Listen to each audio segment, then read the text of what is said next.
사도신경함으로 10월 25일 영화부 예배를 하나님께 드리도록 하겠습니다. 전능하사 천지를 만드신 하나님 아버지를 내가 믿사오며 그 외아들 우리 주 예수 그리스도를 믿사오니 이는 성령으로 잉태하사 동정녀 마리아에게 나시고 본디오 빌라도에게 고난을 받으사 십자가에 못 박혀 죽으시고 장사한 지 사흘 만에 죽은 자 가운데서 다시 살아나시며 하늘에 오르사 전능하신 하나님 우편에 앉아 계시다가 저리로서 산자와 죽은 자를 심판하러 오시리라. 성령을 믿사오며 거룩한 공회와 성도가 서로 교통하는 것과 죄를 사하여 주시는 것과 몸이 다시 사는 것과 영원히 사는 것을 믿사옵나이다. 아멘. 사랑하는 영화부 친구들, 안녕하세요. 지난 한 주간도 건강하게 잘 보냈나요? 며칠 전 비가 온 후부터 날씨가 많이 추워졌어요. 감기 걸리지 않도록 조심하고 건강할 수 있기를 목사님이 기도할게요. 그럼 하나님께 찬양 드리겠습니다. 한 주 동안 지켜주신 하나님께 감사하며 뿅뿅뿅뿅 찬양 드리겠습니다.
하나님 말씀이 내 기준 되는 영화부 친구들 되기를 축복하며 내 기준 하나님 말씀 찬양 드리겠습니다.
우리 대형교회 영화부 친구들에게 누구든지 사랑하고 안아주는 예수님의 향기가 가득하기를 축복하며 예수님의 향기 나지요 찬양 드리겠습니다.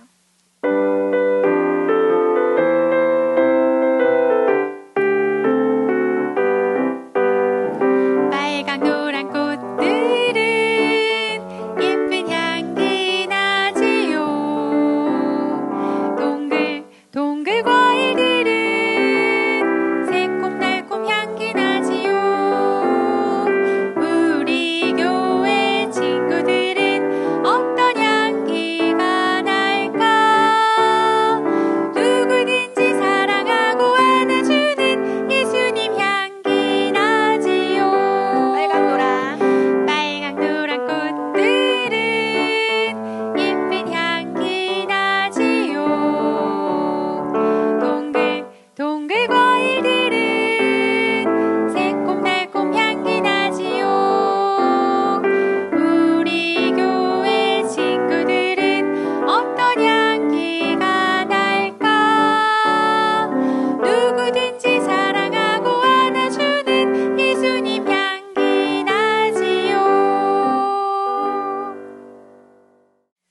마음을 고백하며 나를 만나주세요 찬양 드리겠습니다.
오늘 함께 살펴볼 하나님의 말씀은 열왕기하 23장 1절에서 25절까지의 말씀인데요. 우리 25절 말씀만 다 같이 읽도록 하겠습니다. 요시야와 같이 마음을 다하며 성품을 다하며 힘을 다하여 여호와를 향하여 모세의 모든 율법을 온전히 준행한 임금은 요시야 전에도 없었고 후에도 그와 같은 자가 없었더라. 목사님을 따라합니다. 하나님은 항상 선하시고 늘 나와 함께 하십니다. 사랑하는 영화부 친구들, 오늘은 예배에 대한 마지막 시간인데요. 목사님을 따라 말씀의 제목을 함께 읽어볼까요? 하나님이 기뻐하시는 예배를 드려요. 10월 한 달 동안 우리는 예배에 대해서 배웠어요. 예배란 무엇이라고 했는지 기억하나요? 맞아요. 하나님을 높이고 하나님을 자랑하는 것이에요. 그럼 예배를 잘 드리려면 어떻게 해야 할까요? 첫 번째는 예배 시간에 친구들과 떠들거나 장난치지 말아야 해요. 두 번째는 예배에 집중 못하도록 하는 그런 마음을 없애달라고 우리는 기도해야 합니다. 그리고 세 번째는 주일 예배 시간에 늦지 않도록 토요일 저녁에는 일찍 잘 수 있어야 해요. 목사님은 우리 친구들이 이렇게 예배를 소중하게 여기고 하나님을 최고로 높여드리는 그런 하나님이 찾으시는 그 한 사람의 예배자가 되기를 예수님의 이름으로 축복합니다.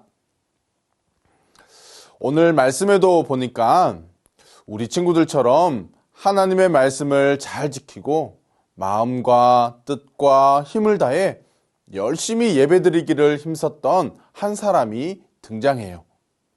이 사람의 이름은 바로 요시야 왕이에요.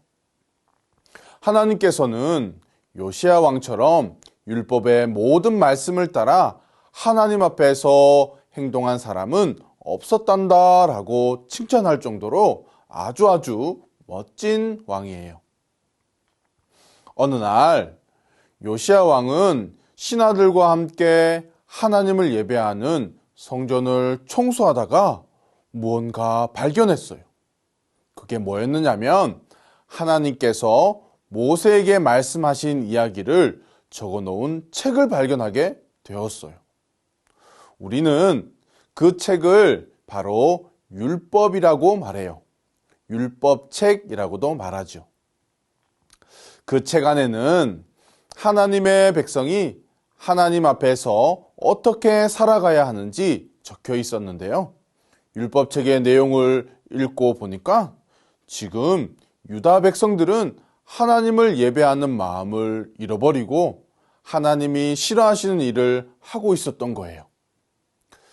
그래서 요시야 왕은 하나님이 기뻐하시는 모습으로 살아가길 다짐하며 백성들이 행하는 잘못들을 하나 둘씩 없애기 시작했어요. 첫 번째는 하나님이 아닌 가짜신 우상과 우상에게 예배하는 산당을 없애버렸어요. 그리고 산당의 제사장들, 신접한 여인들을 모두 쫓아내어 버렸어요. 그리고 유다 백성들은 하나님께서 지키라고 말씀하신 유월절을 지키지 않고 있었답니다. 우리 친구들, 유월절은 이집트의 노예로 있던 이스라엘 백성들을 구해주신 그 하나님의 사랑을 기억하고 감사하기 위해 꼭 지켜야 하는 날이었어요. 그래서 요시야 왕은 하나님께서 기뻐하시는 대로 행동하기 위해 유다 백성들에게 최선을 다하여 유월절을 지키라고 말했답니다. 사랑하는 영아부 친구들, 하나님께서는 유다 백성들이 행하는 잘못들을 하나 둘씩 고쳐갔던 요시야 왕을 칭찬하셨어요. 혹시 우리 안에도 하나님을 예배하는 마음을 잃어버리고 하나님이 싫어하시는 일을 하고 있지는 않나요? 그렇다면 오늘 말씀 속에 나오는 요시야 왕처럼 하나님께서 싫어하시는 것은 모두 버려버리고 마음과 뜻과 힘을 다해 하나님을 사랑하며 하나님께서 기뻐하시는 예배를 드리는 칭찬받는 우리 영아부 모든 친구들이 되기를 예수님의 이름으로 축복합니다. 예수님의 이름으로 축복합니다. 아멘. 우리 부모님들과 함께 말씀을 나누도록 하겠습니다. 여러분, 바람몸살이라는 말을 들어보셨습니까? 나무를 새로운 땅에 심을 때 나무는 4배의 악력을 필요로 한다고 합니다.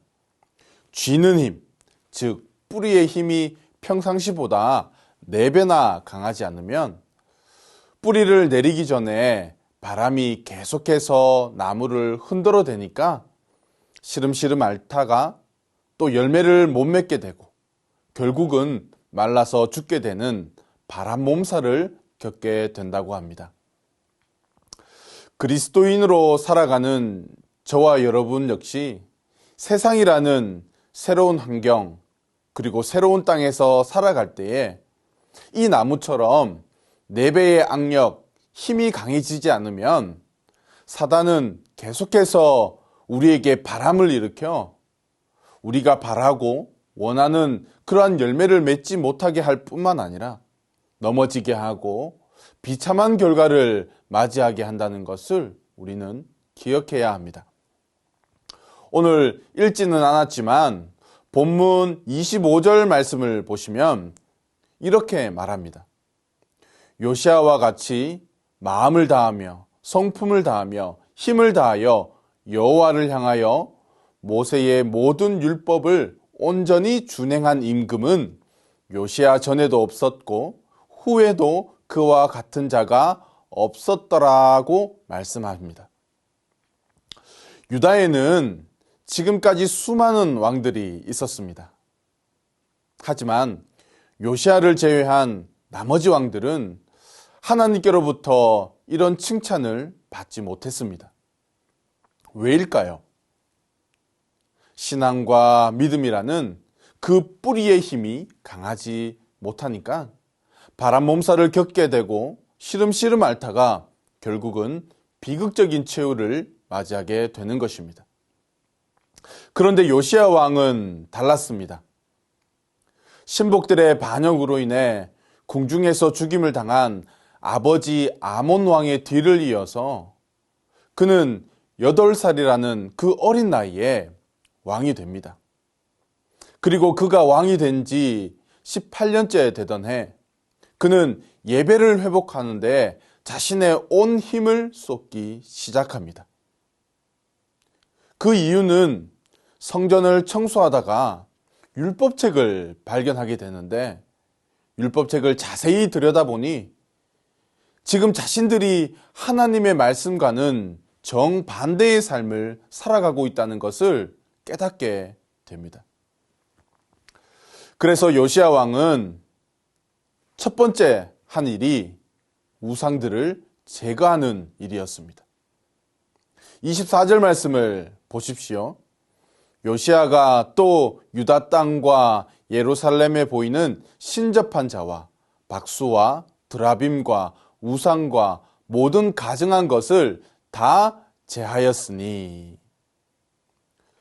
요시야 왕은 유다 땅과 예루살렘에 하나님께서 싫어하시고 더럽게 여기시는 그 모든 것을 다 없애버렸습니다. 이것을 바꾸어 말하면 유다 나라와 백성들 안에는 악하고 더러운 것들로 가득했다는 것입니다. 그러니 아무리 새로운 왕이 바뀌어도 여전히 나라는 어려움과 위기가 계속되는 것입니다. 사랑하는 영화부 가족 여러분, 지난주 담임 목사님께서 거룩에 대해 말씀을 전하실 때에 이런 말씀을 하셨습니다. 신앙생활은 영적 정리정돈이라고 말씀하셨습니다. 우리 안에 하나님께서 싫어하시고 또 제거되어야 할 것은 없을까요? 우리 모두가 요시야 왕처럼 하나님 앞에서 정리할 것은 정리하고 올바른 것은 정돈되어지기를 예수님의 이름으로 축복합니다. 요시야 왕이 두 번째로 한 일은 유월절을 온전히 지키는 것을 시행하였습니다. 22절과 23절 말씀입니다. 사사가 이스라엘을 다스리던 시대부터 이스라엘 열왕의 시대이든지 유다 열왕의 시대이든지 이렇게 유월절을 지키는 일이 없었더니 요시야 왕 18년에 예루살렘에서 여호와 앞에 이 유월절을 지켰더라. 여러분, 유월절은 이스라엘의 대표적인 절기입니다. 출애굽기 12장 13절 말씀에 내가 피를 볼 때에 너희를 넘어가리니, 이 말씀에서 유래한 명칭입니다. 하나님께서 애굽의 장자들을 죽이고 이스라엘 장자들을 보호하심으로 이스라엘을 구원하셨음을 기념하는 절기가 바로 유월절입니다. 이전까지 어떤 식으로 유월절을 지켰는지는 모르지만 성경은 요시야 왕이 가장 성경적인 유월절을 지켰다고 인정하고 있습니다. 시편 29편 2절 말씀은 우리에게 이렇게 말합니다. 다 같이 함께 읽어볼까요? 여호와께 그의 이름에 합당한 영광을 돌리며 거룩한 옷을 입고 여호와께 예배할지어다. 하나님께서 저와 여러분에게 원하시는 것은 경건의 모양이 아니라 경건의 능력입니다. 겉보기에는 종교적 의무를 다하고 있을지는 몰라도 그것이 형식에 불과하다면 우리가 예배를 수천 번, 수만 번 드려도 하나님께서 공급하시는 그 은혜와 능력을 얻지 못하고 경험하지 못하게 됩니다. 지난 한 주간 내내 저의 머릿속에 떠나지 않고 맴돌던 그림 하나가 있습니다. 겉은 멀쩡한데 속에는 개미가 갉아먹어서 텅텅 비어있는 나무의 모습입니다. 이것을 구세통이라고 합니다. 혹 이 나무의 모습이 지금 나의 모습은 아닌지 생각해 보게 되기를 바랍니다. 겉보기에는 아무렇지 않은데 속에는 공허함과 외로움으로 텅텅 비어 있지는 않습니까? 일주일이라는 시간 동안 우리는 세상이라는 그 환경 속에 살아가야 합니다. 그때 바람 몸살을 이겨내려면 우리에게는 4배의 악력, 힘이 필요합니다. 여러분은 무엇으로 그 힘을 공급받을 수 있을까요? 예배입니다. 예배는 그리스도인의 기본기이며 신앙의 기본기, 믿음의 기본기입니다. 세상의 공부도 운동도 기본기가 탄탄하지 않으면 무너지는 것은 시간 문제인 것처럼 예배가 무너지면 관계적인 부분도 우리의 삶도 무너진다는 것을 우리는 기억해야 합니다. 사랑하는 영아부 가족 여러분, 우리 아이들이 가장 예쁘고 사랑스러울 때가 언제일까요? 맞습니다. 자고 있을 때입니다. 천사가 따로 없죠. 그렇다면 가장 무서울 때는 언제일까요? 자고 있던 아이가 눈을 뜰 때입니다. 그때부터 다시 육아의 전쟁이 시작됩니다. 그렇다면 하나님께서 저와 여러분을 보실 때 가장 이쁘고 가장 사랑스러울 때가 언제일까요? 그것은 예배 드릴 때입니다. 예배할 때 불평과 원망 대신 작은 것에도 감사로 채워갈 수 있습니다. 바라는 것은 하나님께 최고의 예배를 드림으로 우리의 삶 속에서 많은 기도의 열매들을 맺어가는 영아부 모든 가족들이 되시기를 예수님의 이름으로 축복합니다. 예수님의 이름으로 축복합니다. 아멘. 오늘 들은 말씀을 기억하시면서 너는 시냇가에 심은 나무라 함께 찬양하겠습니다. 우리 아이들을 품에 꼭 안으시고 또 머리에 손을 얹어주시면서 함께 축복하면서 다음 주에도 건강한 모습으로 만나 뵙도록 하겠습니다. 안녕히 계세요. 너는 시냇가에 심은 나무라 하나님의 사랑 안에 믿음 뿌리 내리고 주의 뜻대로 항상 살리라.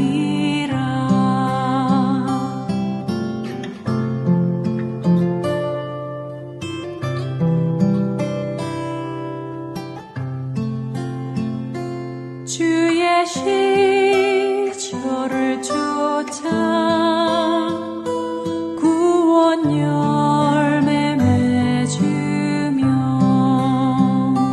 주의 영화로운 빛 너를 보라.